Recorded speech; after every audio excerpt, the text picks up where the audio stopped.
Om Vakratunda Mahakaya Suryakoti Samaprabha Nirvignam Kurume Deva Sarvakareshu Sarvada Shri Ganeshaya Namaha Om Shri Sadgurubhyo Namo Namaha Gurur Brahma Gurur Vishnu Gurur Devo Maheshwaraha Gurur Sakshat Param Brahma Tasmai Shri Gurave Namaha Om Shri Swaminarayanaya Namaha Om Namo Bhagavate Vasudevaya Om Namo Bhagavate Rudraya Om Shri Hanumate Namaha. Welcome to Swaminarayan Spirituality and to our continuing contemplation on Shri Vachanamrutam. To review from last several talks, we are continuing on the very first teaching of the Vachanamrut, which is in Garada Pratham number 1. So just as a reminder that Garada is a village, it is still there, of course. There's beautiful temples over there. And Maharaj has gotten up at night time, and he's called everybody. He's saying, everyone come together. So this is, you can see on the screen here, this is the Gujarati language. And I'll be going through these words very carefully. So he's gotten up at night time and he had put on white clothes. Shwet vastra dharan karya. And the different sadhus and different brahmacharis and various other householder devotees are all sitting with him. So you find this setting throughout Vachanamrut. What you find is a setting where Maharaj is sitting on the gadi like that. He's sitting in some place. In this case, he's sitting under a particular tree or particular area he's sitting. And all of these devotees are sitting in front of him. Now, Maharaj wakes up at night time. Why is this done at night time? Is that a time to even do the satsang? Absolutely. Because he's beyond time. The enlightenment that he's living in is beyond time. He's not in the realm of the bondages of time. So this is one thing that we can really see from his charitra, that he is constantly out of the limitations of Prakriti. That is why he has said himself, as maybe others have stated also, that he's speaking from Anirdesh. The word Anirdesh means that which doesn't have a boundary, that is Akshara Brahma, or called Akshara Dham. The Akshara Dham word is referring to abode. And we will get into all of this, what that actually means. So there's Akshara Dham, and within the Dham, there is the residence of Akshara Dham. There is the Murti, the Parameshwar Swayam, Paramatma, and then the liberated souls. So Akshar, Akshara Mukta, and Akshara Dhami. These are the three things that are, from a Tattvic point of view, we're going to move into all that sequentially. The point simply we're making right now, why Maharaj is getting up at night time and waking everybody up and saying, I want to ask you a question. It is a very significant question from a sadhana point of view, from a sadhak point of view. Because at night time, our mind is in chaos, in the Swapna Avastha, in all kinds of different places. But Maharaj is in Yog Nidra. He is in an awakened state. There is no Swapna Avastha. There may be some Avastha that is maybe there. But there is not any kind of a psychological reflection based on conditioning and ignorance. The dreams or the experiences, even in the bodily form that Maharaj or others may be having, are divine in nature. Again, this is a whole subject about the quality of the dreams that show up. So in Vachanamrut, Sajanand Swami Maharaj, Shriji Maharaj, is starting this Vachanamrut, or this Vachanamrut compilation started in 1786, with this basic question. And what is this? What is the fundamental question here? What is the basic question he's asking?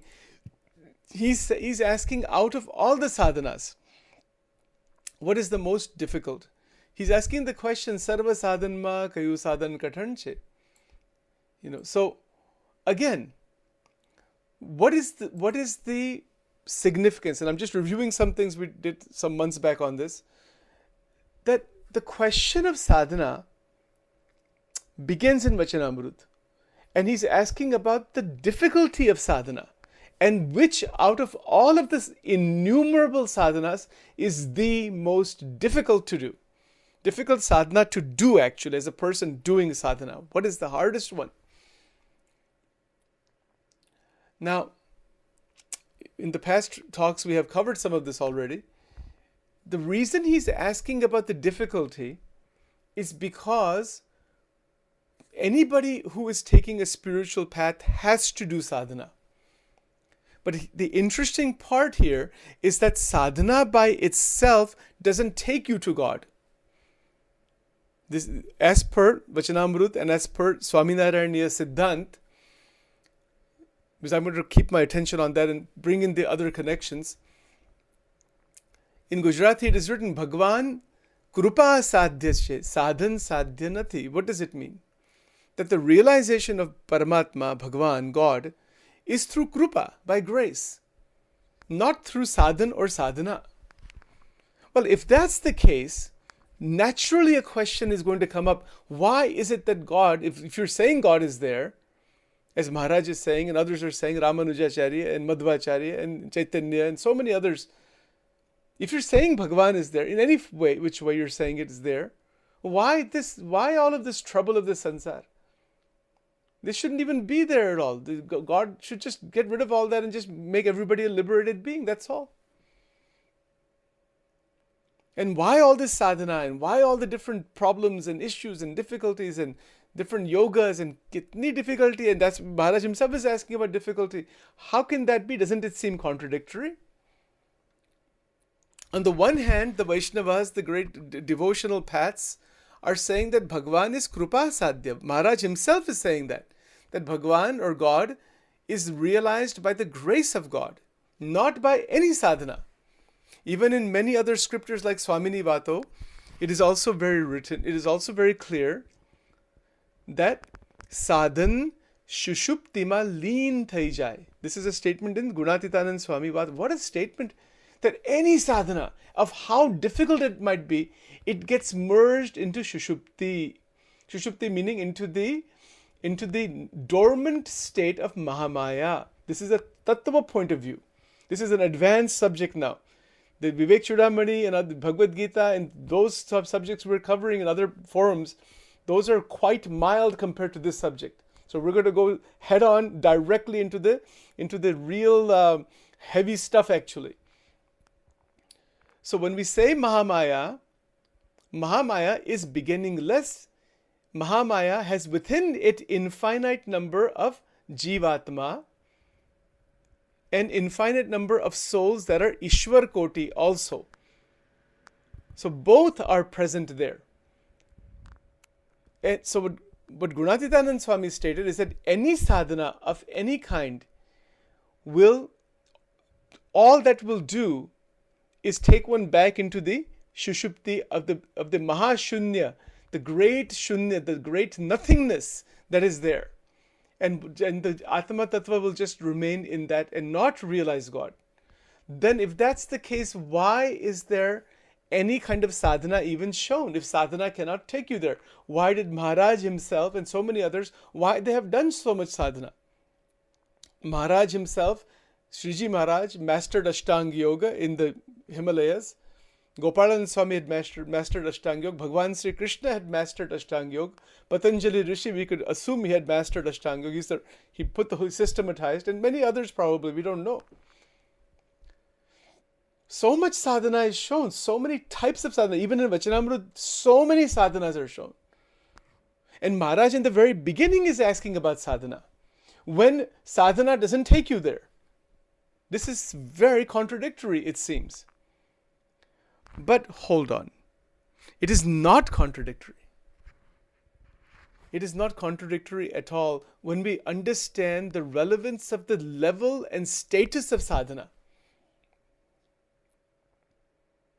Sadhana is a preparation for Krupa.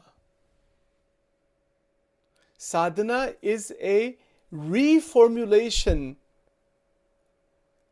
of the internal world. in one sense, but it is also to present oneself to God.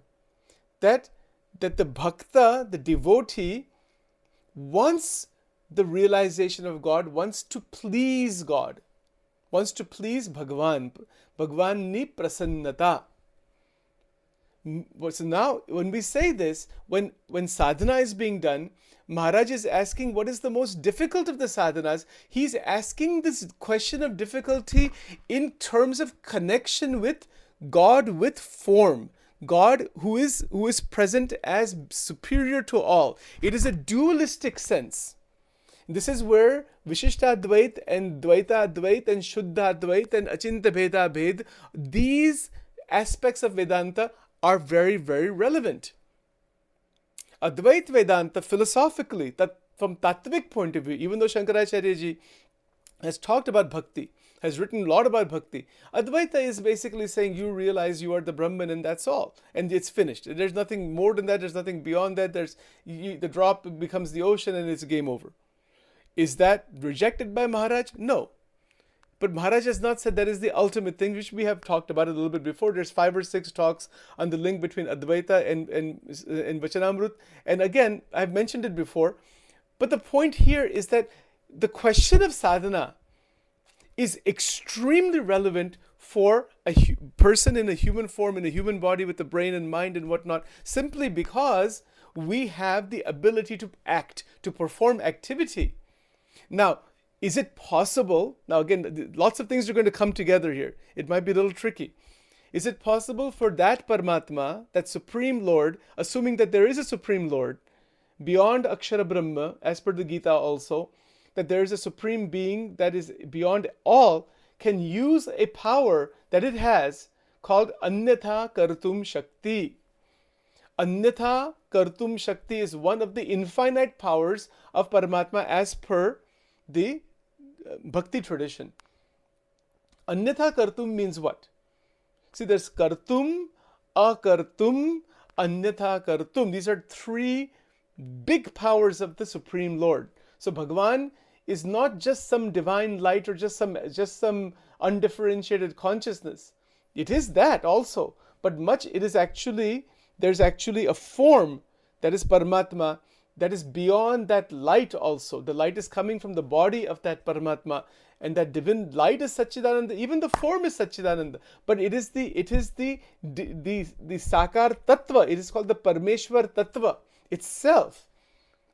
So it's an interesting thing, and that's a little bit of ontology. We'll get into that when we get into Gnan Pralay and some other subjects later on. If we ever even go beyond the first Vachanamrut, I don't know I'll be able to even do that actually. My God, this is unbelievable.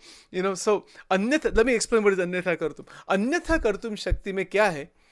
There is a power of Paramatma called Anyatha Kartum, where Maharaj himself has written that the infinite universes, all the Brahmanda, the Mahamaya itself, the Akshara Brahma, everything and anything is completely absorbed into the one without a second. That is the Paramatma himself. It's itself. No, we cannot say him or her.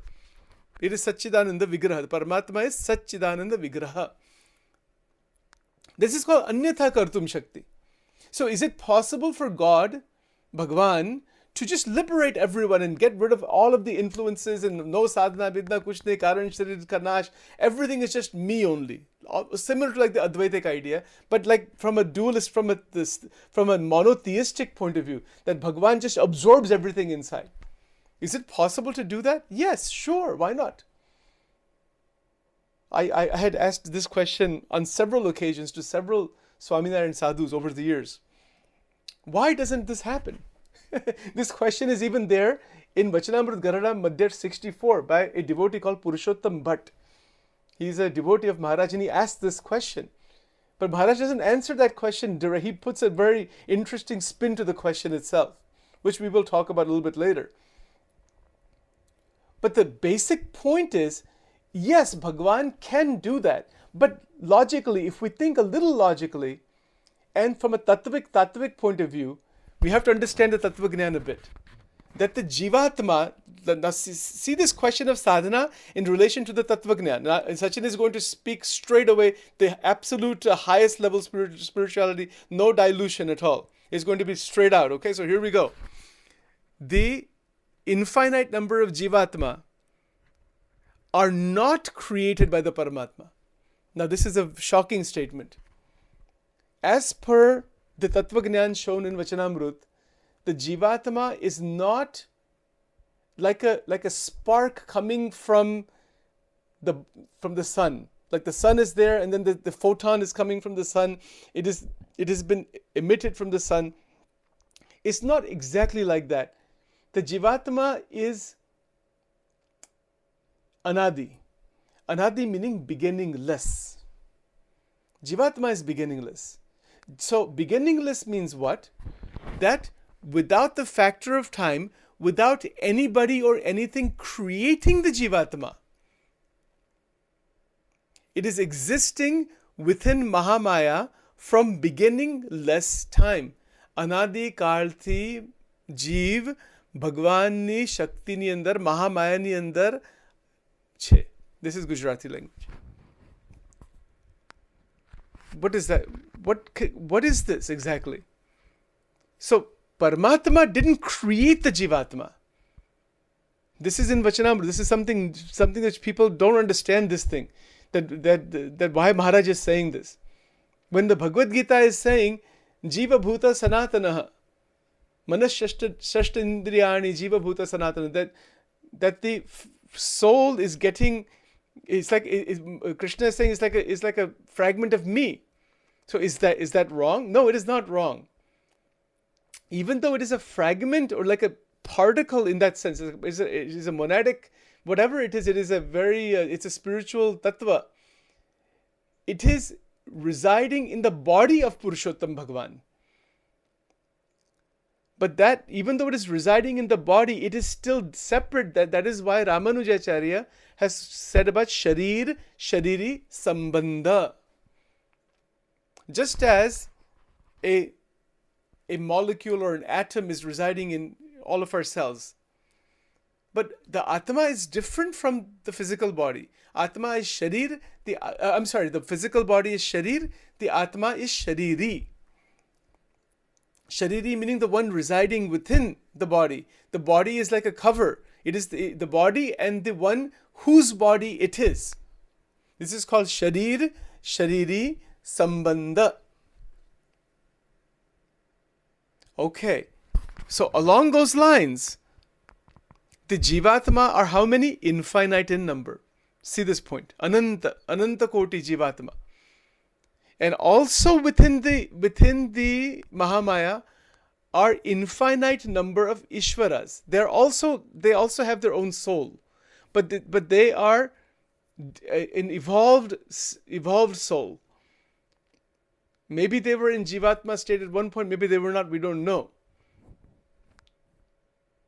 But they are called Ishvara Koti. Even in Ramakrishna Paramahansa's Gospel, you will find this word Ishvara Koti. He's talked about this also. It's a very advanced subject. Very highly advanced. So Maharaj is talking about sadhana in relation to realizing the Paramatma and the bhakta performing sadhana. And when sadhana is performed, and those who were sitting with him at that time as well as today, so many sadhanas are done. He is asking about the most difficult one, which is a very practical question, because he is aiming towards presenting to all of us the highest of realization. So when sadhana is performed, if it is performed in connection with Paramatma, when sadhana is performed, it is performed in connection with Bhagavan, then Paramatma himself, Bhagavan himself, using its own power, liberates the bhakta from the entanglement of Maya. That is the grace-based liberation. So grace-based liberation is also implied here, which is similar to the Christian concept. So grace-based liberation versus performance-based enlightenment, which is the Buddhist concept. Buddhist and Jaina and some other paths. That is performance-based. This is grace-based. So in grace-based liberation, the bhakta, the devotee, has only one supreme duty and one supreme desire only, and that is to remain in connection with the beloved Lord. And this notion is throughout the monotheistic traditions. To remain connected again and again and again and again.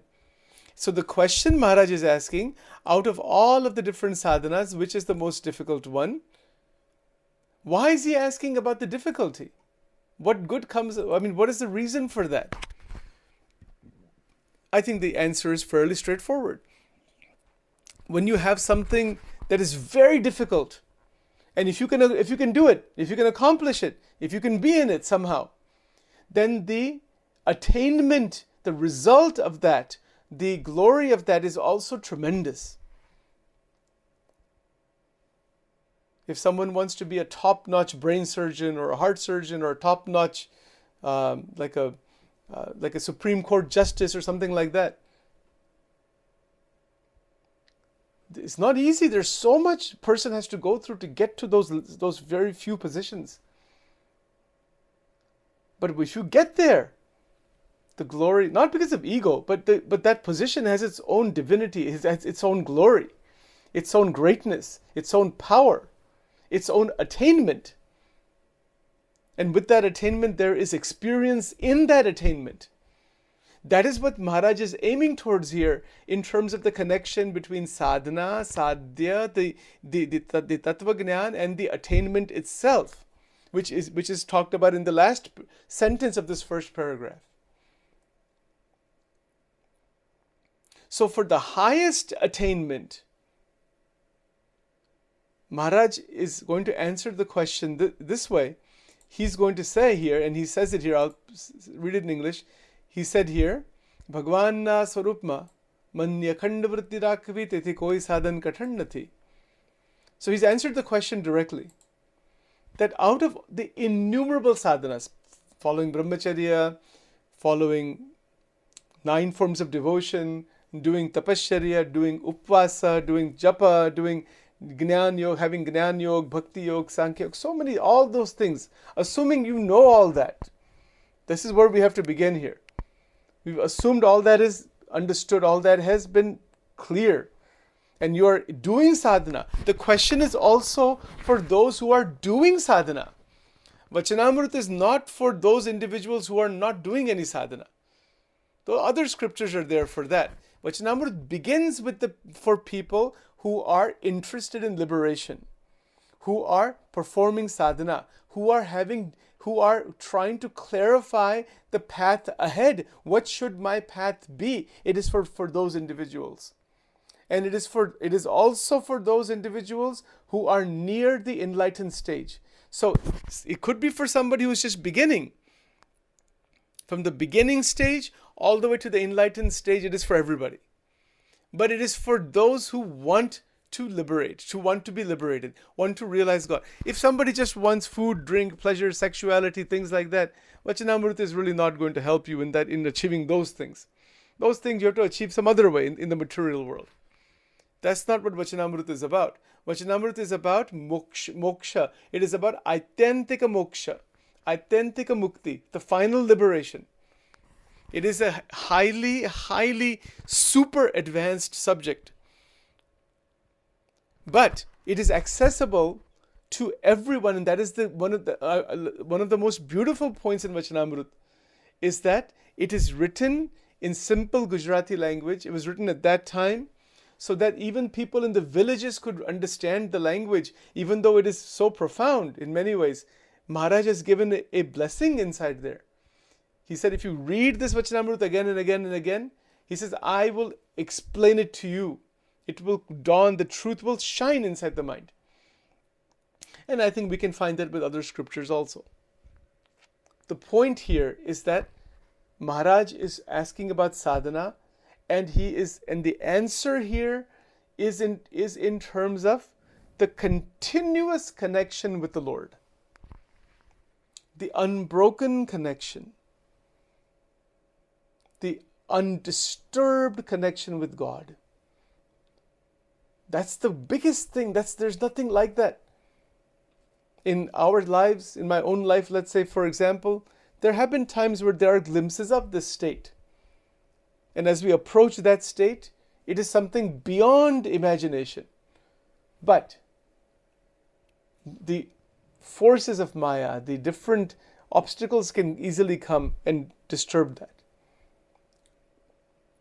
It is very rare, and it is very difficult also. Out of all of the sadhanas, this is the most difficult sadhana. That is akhanda vritti. Akhanda vritti means unbroken mental connection with God. Now, how can that be? How can we live in this world that way?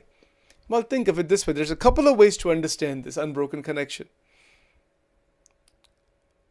If someone has in their purse or in their wallet or in their house $100 billion check that will be cashed 1 year from now, it is a valid check. However, it has been gotten from the government, or I don't know, somehow you have got the $100 billion check. It's in your name, and the date of cashing is 1 year from now, 11/25/23.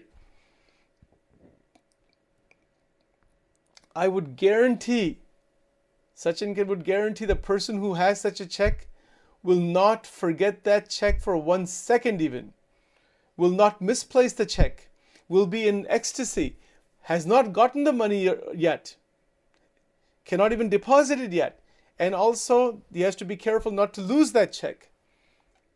So we draw a parallel, easy to understand, these financial examples are easy to understand. So this is called prapti. So when Maharaj is talking about akhanda vritti towards Bhagavan, that refers to first having the prapti. Prapti meaning the actual connection and recognition of Bhagavan present, of God present here. So then the notion of avatar comes into the picture. Now it is not about some abstract God somewhere else. It is whatever is beyond has come here in human form as us, like us. That is the notion of avatar. So when Maharaj is saying that keep the mind continuously connected, this has to do with prapti, meaning, my God, who is in front of me? Who is it that is sitting in front of me? For example, if Bill Gates was to come to my house here, who is it that is sitting in front? He looks like an ordinary human being like anybody else. But the intense wealth and power and intelligence and so many things he has. And that's just a worldly example. When the incarnations of God are present and great saints are present, who are they actually? Who is sitting in front of us? Kiski prapti hui hai?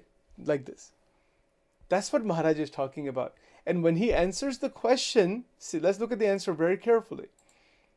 He says over here, he starts with this word, Bhagavan na swarupma. Bhagavan nu swarup. What is this? What is the swarup of God? Why doesn't he simply say, Bhagavan ma akhanda vritti? Why is he saying Bhagavan na swarupma? What is the reason to use the word swarup? Why not simply say keep attention in God, and that's all. Keep your attention, like the Bible says, love thy Lord with all thy heart. All thy heart, love thy Lord. It's the same idea. So what does he mean by swarup here? So let's look at the word swarup. Roop and swarup. So that, the concept of avatar is such. Bhagwan, Paramatma, Purushottam Narayan, Parabrahma can take any form at any time. Any avatars can come, any number of incarnations can come. Those are called the forms, Roop. So they come inside the creation under Mahamaya. from that Supreme Lord, enters into something called Virat Purush. This is another high-level metaphysics. That Virat Narayan, there is an entity that is created out of Mahamaya and Pradhan Purush and Mool Purush. It is a created entity.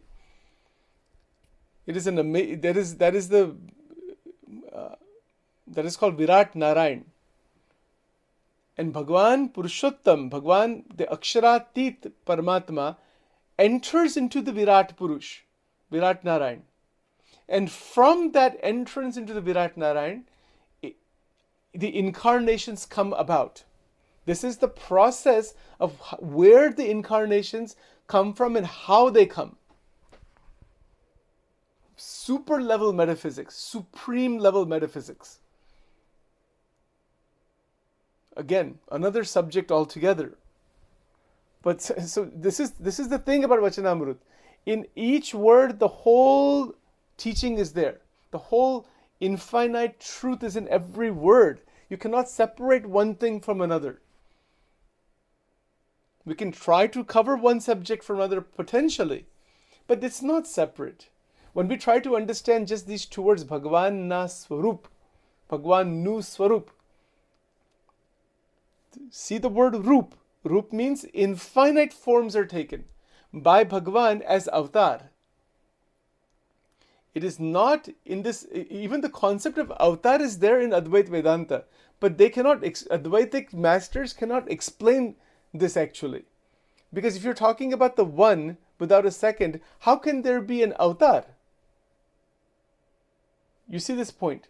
If there's only the one, then even the avatar or something that is an avatar, how can there be somebody enlightened, somebody not enlightened? Where did that division come from? Where did the Guru Shishya division come from if there's only one? See the logical objection. So they don't have any good answer. The Advaitic teachers, they just say these questions are wrong. And that's a way of maybe getting out of the question itself. But from where we are, not everybody is enlightened. There's all kinds of ignorance and ajnana and problems and difficulties and whatnot. So the reality of the world is accepted in Vishishta Advaita, as opposed to the world being an illusion in Advaita. Advaitic masters say it's an illusion. Okay, you can say that. But Shankaracharya ji is speaking that from Nirvikalpa state, and Sajanand Swami has explained that very well. The point is that when Bhagwan comes here, takes a form, or a form is adopted here, that form is adopted here for the liberation of the souls. That's one reason why. Well, how can there be liberation of the soul unless there is some division between the soul and God? How can that be? Otherwise, who is liberating who? If there's only the one without a second and nothing else is there, then how can you even talk to anybody? Why should even this creation exist? And why should avatar exist? Then everybody's an avatar. Then everything is just the one manifesting as the many, which is what Advaita says. So the one manifesting as the many, if that's the case, then why is there Guru Shishya Sambandha? Why is there adoption of avatars? Why did Shankaracharya ji build many temples and create different Guru Paramparas? Why he wrote all these scriptures? Who is he writing to? If there's only him, if there's only one, who are you writing to? Who are you talking to? So obviously there is one, but it's not one in the sense where the Jivatma is a Paramatma degraded into Maya. That is not the case, as per Vachanamrut. I hope this point is clear. The Jivatma is in Mahamaya from infinite time, Anadikal. Now somebody will ask the question, did Shankaracharya ji say something like this? Sure he has. He has used a different language. He has said that there is in Anadi superimposition. It is called the doctrine of superimposition in Advaita. And Advaita is not wrong, but it is not completely showing the picture. That might sound like a strange thing to say. If you say there's only the one consciousness, how can you say there's something even more to that picture? Well, of course we can say that. Why not? If we say that there is the one ocean, but there's more to the picture. There's all kinds of fish in the ocean. There's all kinds of rocks in the ocean. And there's fire in the ocean. So many things are there. But if you're saying there's only the ocean and nothing else, from a certain perspective, yes. But from a full perspective, no. This is where the analogy given by Shriji Maharaj in Garada Pratham number 39 and 40, if I'm not mistaken, one of those two. He's given a beautiful analogy of a ship that leaves a shore. And I'm going to give this analogy in terms of this word Swarup. I'm just trying to explain that, but it's it has all of this background behind it. It's kind of interesting. It's really difficult to just explain it without the background. Otherwise, simplistically, Sachin can say, yeah, there's a form of God and you worship. But that's, we are aiming to really go into the depth of this. So Maharaj gives a beautiful analogy to understand this point. He says, if you have a ship that is leaving the shore, the coastline and the shore, and there's a city there, there's a town there, there's people there, there's animals there on the shore, there's everything is there. So at some point as the ship leaves the shore, the people on that ship see the ocean and they see the shore. But as the ship goes further and further into the sea, into the ocean, not like underneath the ocean, but it's sailing further on the ocean, the individuals in the ship say there's no shore anymore. We don't see the shore anymore.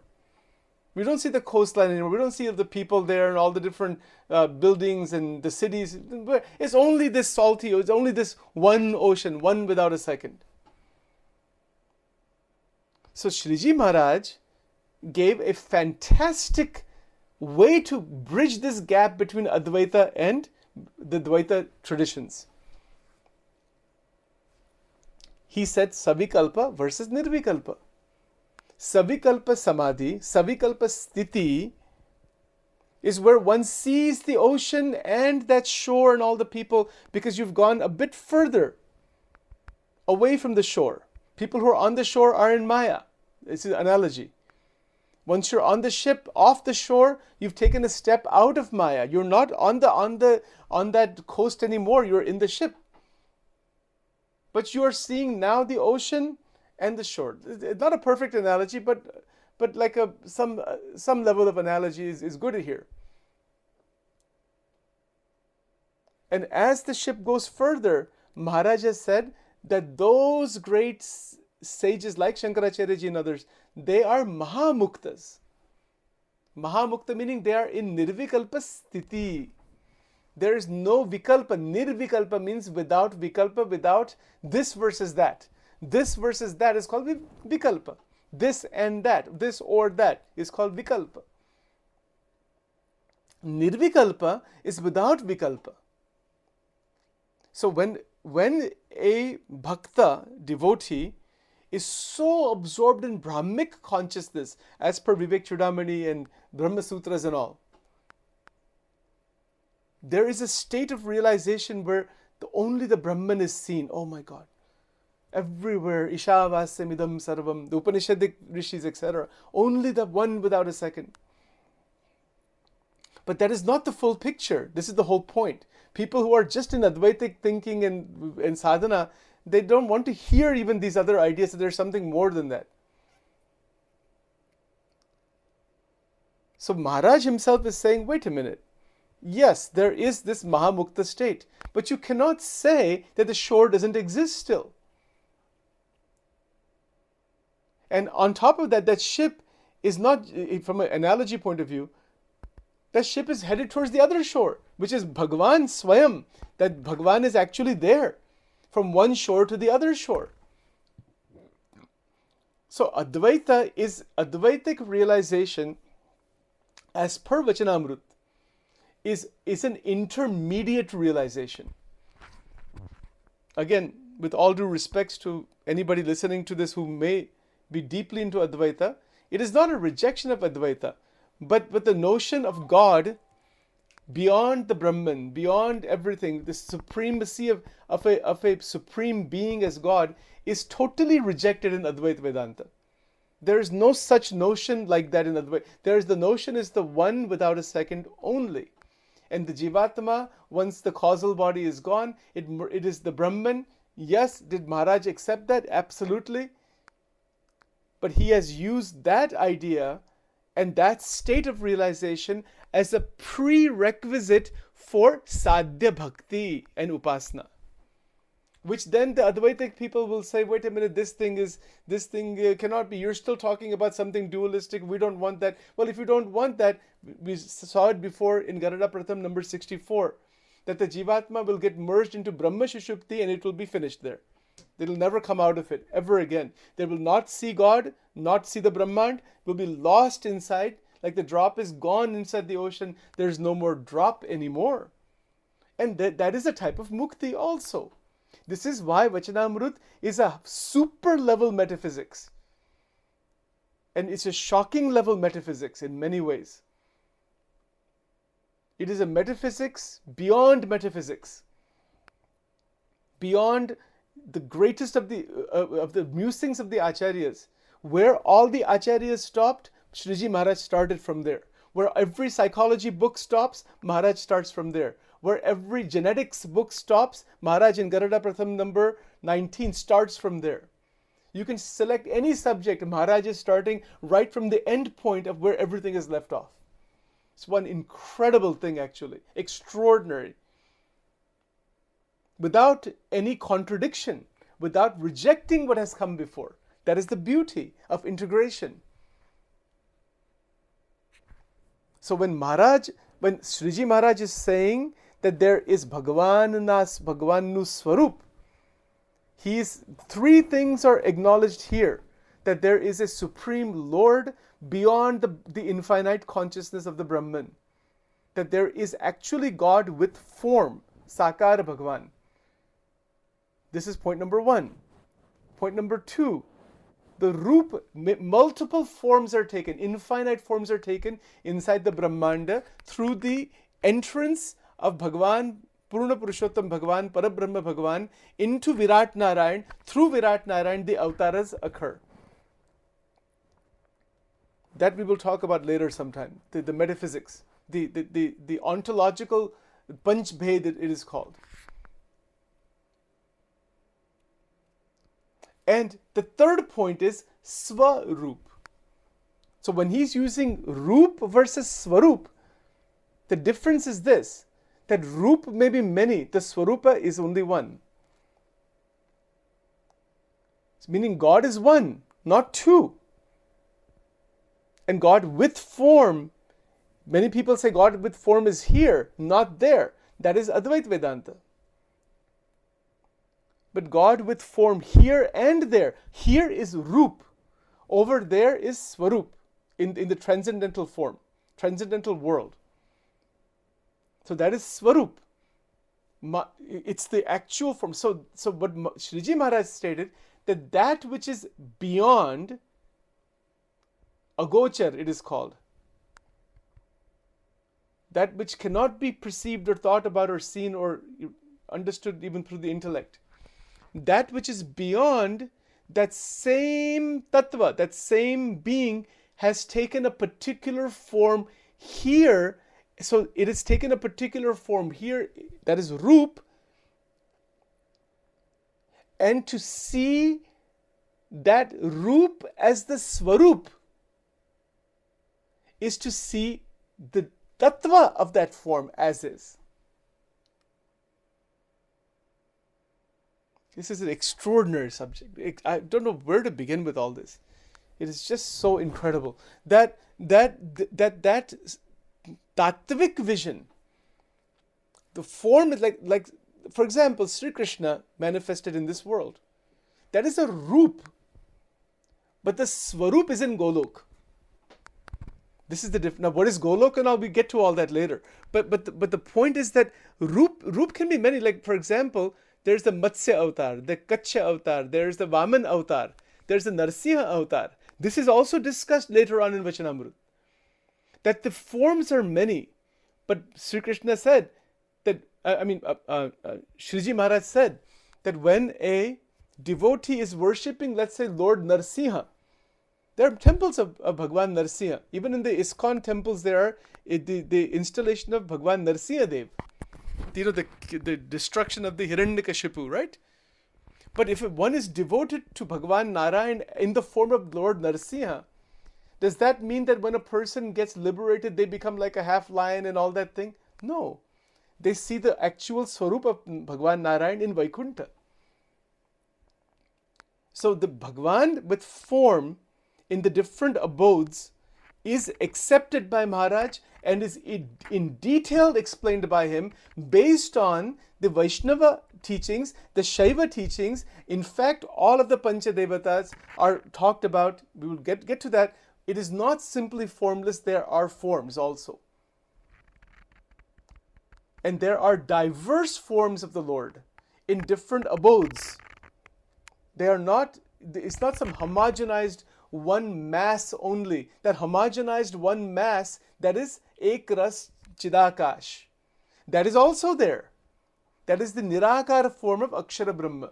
This is all metaphysical. That's why this subject, it cannot be even discussed with I don't even know how anybody even understands these things.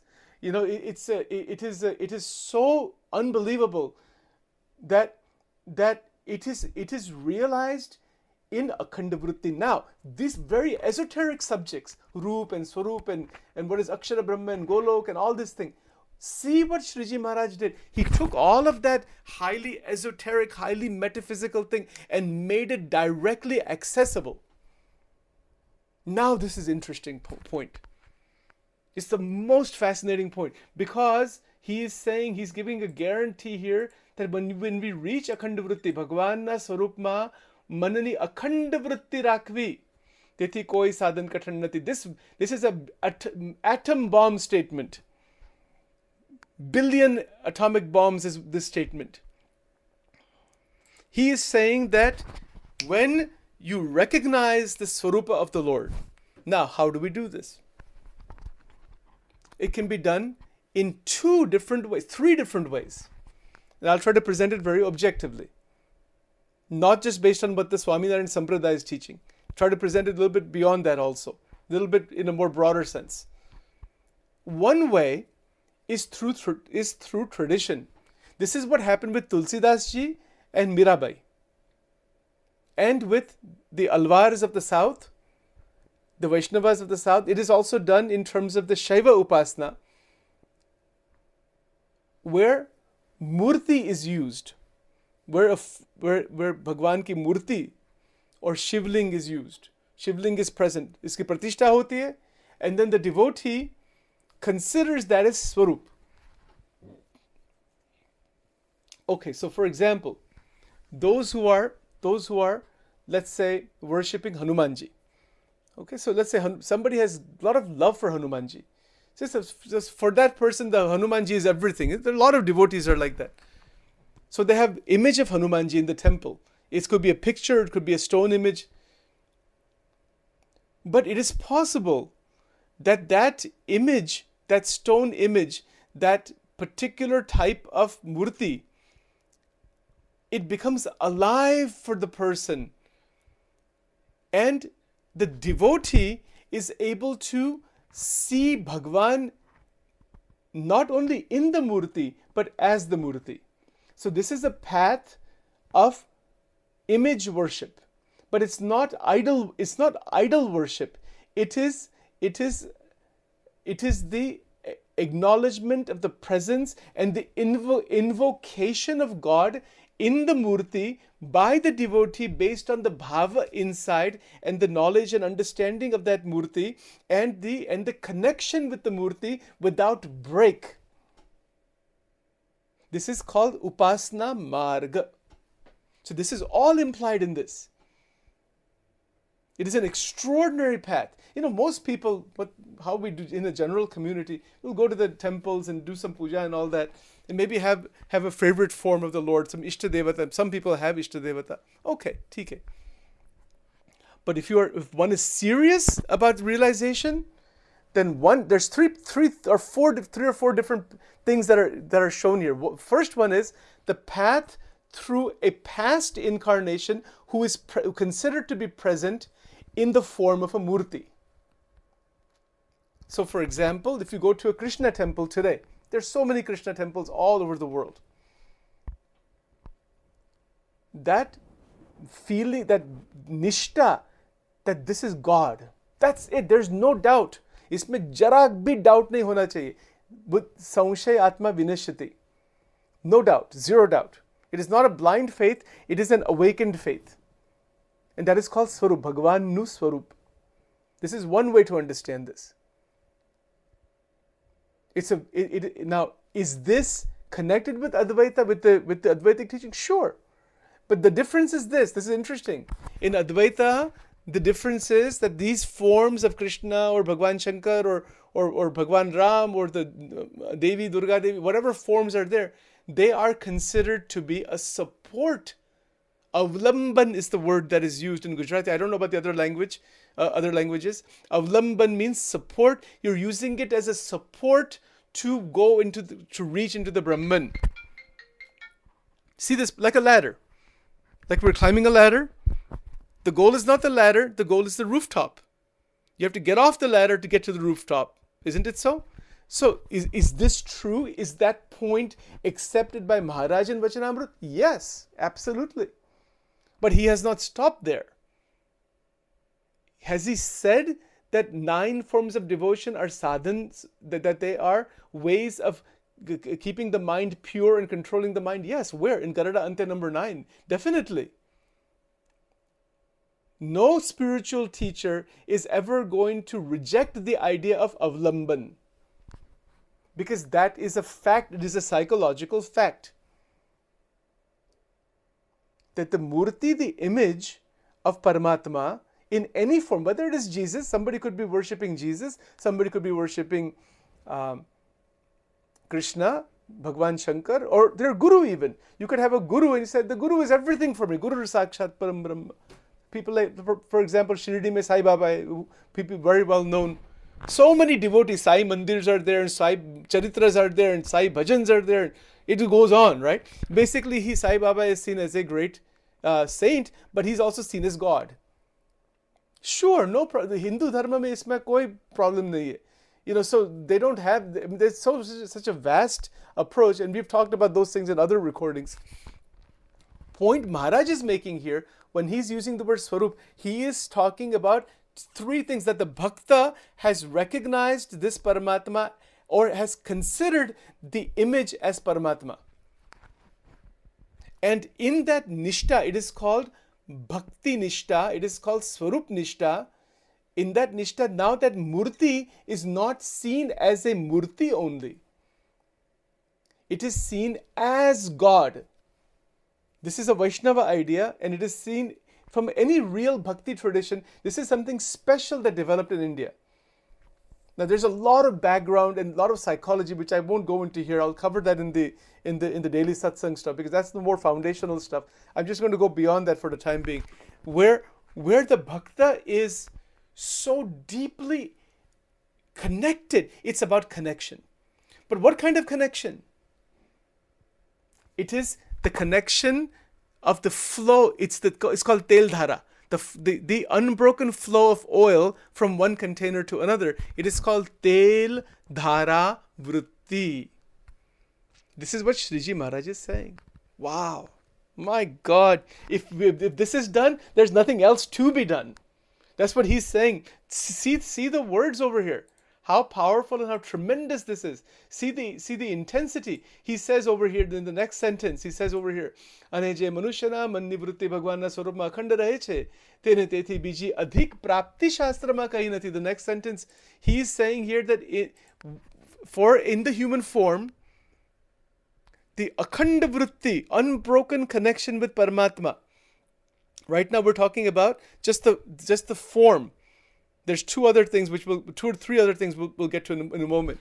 But if it's unbroken, he says, when you take all the scriptures that have come, all the scriptures that have ever been written, the highest attainment is what? That unbroken connection itself is the attainment.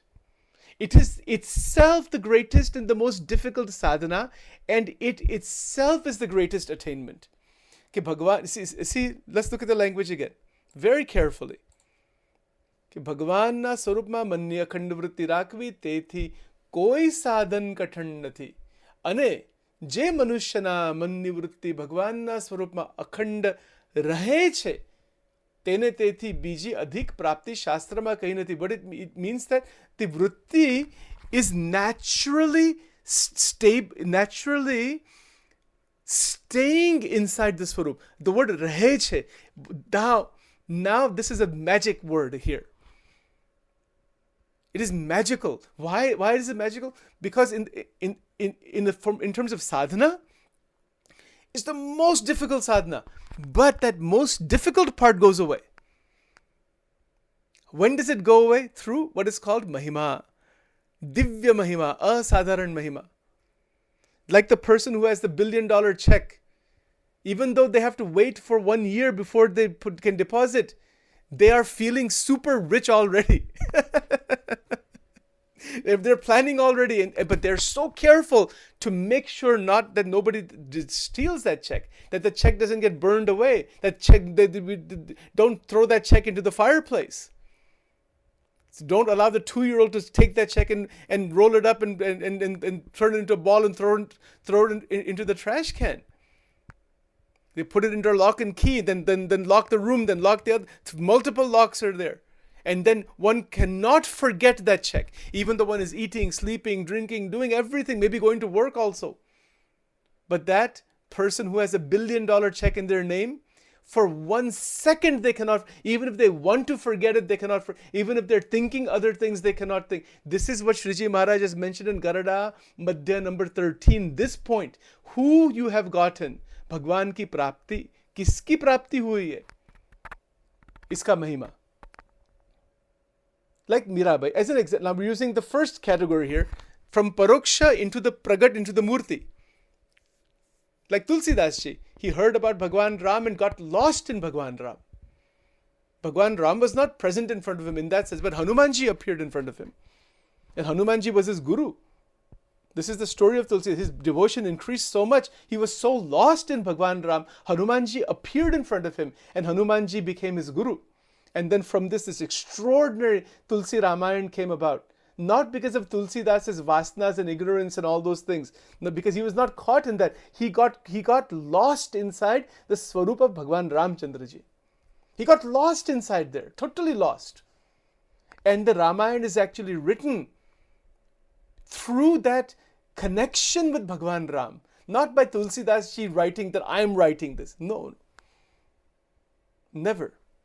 No great teaching work has ever been written by the ego.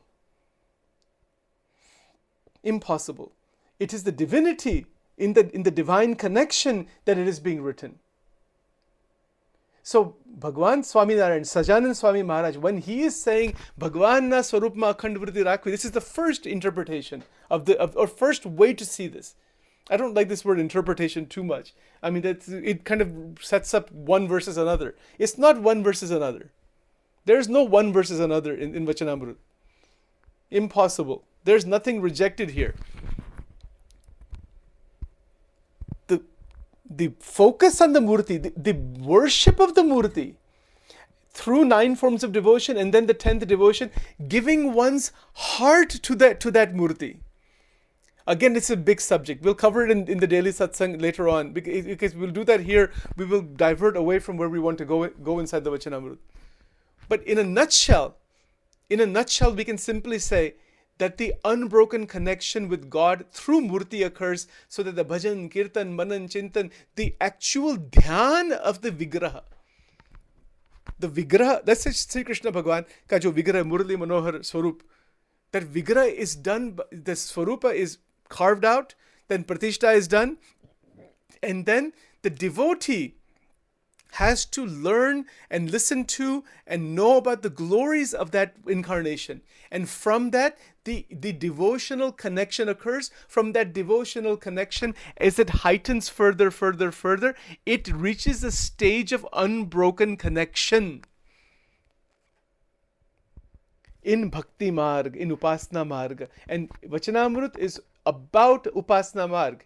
It is never going to put Upasana in the back seat.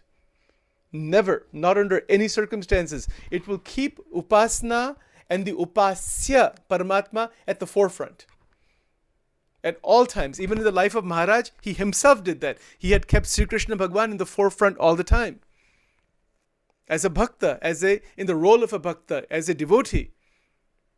Never to destroy upasana. It's another interesting point. In Swamini Vato, Gunatitanand Swami mentioned, within our satsang, there is no jnana of a type which destroys upasana. In Advaita Vedanta, upasana is crushed. Absolutely crushed after some point. I have heard many Advaitic teachers, and I'm not criticizing anybody, but that is because they don't want the dualistic thing. This is why. They want to go into that Nirakara Brahma. So yes, Maharaj is not rejecting that, as I mentioned before. But anyway, in Vachanamrut, Maharaj is very, very, very clear that Upasya Murti, Bhagwan, is one non-dual and one without a second, that there is no equal to that Murti, to that Bhagwan himself. That God itself is one without, that there is actually God. Not just some one that is manifesting as the many. That is an intermediate thing. So you will not find, in fact in Vachanamrut you will find again and again re-emphasis on keeping upasana intact even after reaching Brahmic state. The Brahmic state is where the Jivatma and the Brahman are one. Nijatmanam Brahmarupam. Maharaj has written this shloka. Shloka number 116 in Shikshapatri, Gunatitanand Swami is referenced it God knows how many times. That was like the main thing he talked about over and over again. That you are the Brahman. This is the Vivek Chudamani. This is all that Shankaracharya stuff we've been looking at before. That you are the Brahman. Yes, absolutely that is who you are. But once you are in that state, Maharaj himself stated, in Vachanamrut, he stated, even if you are at that level, at that stage that you are the Brahman, even for you, even as a liberated being living in the Brahmic state, still that Parabrahman is something you have not realized, yet to be realized. Ramakrishna Paramahansa has talked about this also in a very interesting way in the Gospel. We will look at those comparative teachings later on, what they are. But Maharaj is emphatically clear that there is a tattva beyond the Brahman. Ramakrishna Paramahansa is not so emphatic about that. He's like on the border of that. He kind of swings back and forth with that in the Gospel. Sometimes he will say that there are these, that God, that the Bhagwan is there. Sometimes he will say, I don't remember the exact language, but then he also talks a lot about the one Brahman only. And then he talks a lot about Shakti also. Everybody's right. Nobody's wrong in this. It's a realization. Ek anubhav ka prashna hai. So this is very advanced thing actually. Vachanamrut and Vedras and Swamini Vato, from a truly Vedanta point of view and the realization point of view, it is super advanced. Because good Lord, if you even get to realize the Atma, it's in its entirety. It is called Samyak Atma Darshan. You will feel that you are everything and you are everything in that, because everything is coming and going out of you. Now how can there be anything greater than that? But Maharaj is saying, no, that is the realization of Samyak Atma Darshan. There's a question and answer with Brahman and Swami in Vachanamrut on this point also. So when there is this point that Bhagavan na Swarupma Akhanda Vritti, he says that Akhanda Vritti, this unbroken Vritti, is the sadhana and it is the sadhya. And once the Akhanda Vritti takes hold, extraordinary reality opens. Guaranteed given. My God, this is really something. This one paragraph is something. See what he's saying here. He says a couple of things here. He says, Bhagwan ni murti te to chintamani tulya che. Now what is he talking about? He's giving an analogy. Chintamani is a spiritual stone. It's not just a mythological idea, by the way. That's another subject also. What is this Chintamani? It is in the heavenly regions. That it's a stone that if you hold that, whatever you wish, it shows up. That's called Chintamani. So he's giving an analogy that this murti, Bhagwan ni murti, remember the murti I was talking about, and we'll get to the other three aspects in a moment, probably next time. That murti is like Chintamani. So if you are in Akhanda Vritti, there's a connection, unbroken connection. Whatever thoughts you have, actually you don't have your thoughts. This is the interesting point. Our usual thoughts and our usual ego-driven activity is finished. So then what thinking the bhakta has? So bhakta has something called as a latent desire to see the Atma, to see Brahma, Vishnu, Shiv, to see infinite universes, to see the Kailasa and Vaikuntha, to see the nine chakras. This adhyatmic ichcha remains. That's what he's referring to in Vachanamrut. He says here that kind of adhyatmic ichcha that remains, that one may have. What occurs in that? He says here, कि GeM Chintamani कोई पुरुष न हात्मा होय ते पुरुष जे जे पदार्थ ने चिंतवे ते प्राप्त थाय. He says whatever you wish for, you get that, right? Similarly, like somebody's holding the Chintamani. Similarly, he says tem Bhagwanni murti ne vishe જેના મનની અખંડ વૃત્તિ રહે છે તેને તો જીવ ઈશ્વર માયા અને બ્રહ્મ તેમના સ્વરૂપને જો જોવાને ઈચ્છે તો તત્કાળ દેખાય. He says the devotee doesn't really want to even see these things. The Brahma, Vishnu, Shiv, the Ishwaras and what is Mahamaya and all the different tattvas. But he says if that thought does come, though I want to see infinite universes, tatkal dekha, just sit for dhyan, immediately it shows up. You want to see what people are doing in some other galaxy, what's going on in another galaxy. You see galaxies, you see everything. There's nothing that is not seen. But actually the pure devotees of Bhagwan do not want to see all this thing. They only are interested in loving the Lord.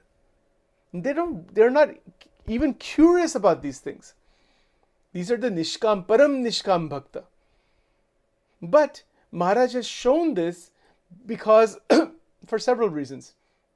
One reason is that this is a possibility. If the devotee's stage of liberation is so high that if there is a desire to see something like this, it shows up right away. That is the power of Akhanda Vritti. And then Maharaj has himself stated, if the bhakta doesn't want to see all this, is not interested in any of this, is not even interested in mukti. They say that pure devotees don't even ask for mukti. They just want to serve the Lord with love. They're not interested in anything except that love. They just want to be in that loving contact. What happens in that case? This is written in Vachanamrut later on. That Bhagwan, by force, gives that liberated being all forms of mukti, all forms of siddhis. Everything is given by force. Sometimes it happens, right? Somebody's a very wealthy person and they have so much affection for their particular child. That child doesn't want anything. It's just in loving relationship with the parents. Has no desire to be put on the will or wants even one penny from that person. Zero. It's just pure love. So the parents know that this is a pure, the child, the teenager or the young adult wants nothing from me. So then in that situation, what does the parent do? He puts everything underneath that person's name. We find examples like this in the world. This is what God does also. God gives everything to the bhakta who doesn't want anything. But the moment you want something, you put a boundary around, He will give you the fruit of your sadhana, and then the Maya ka chakkar chalu.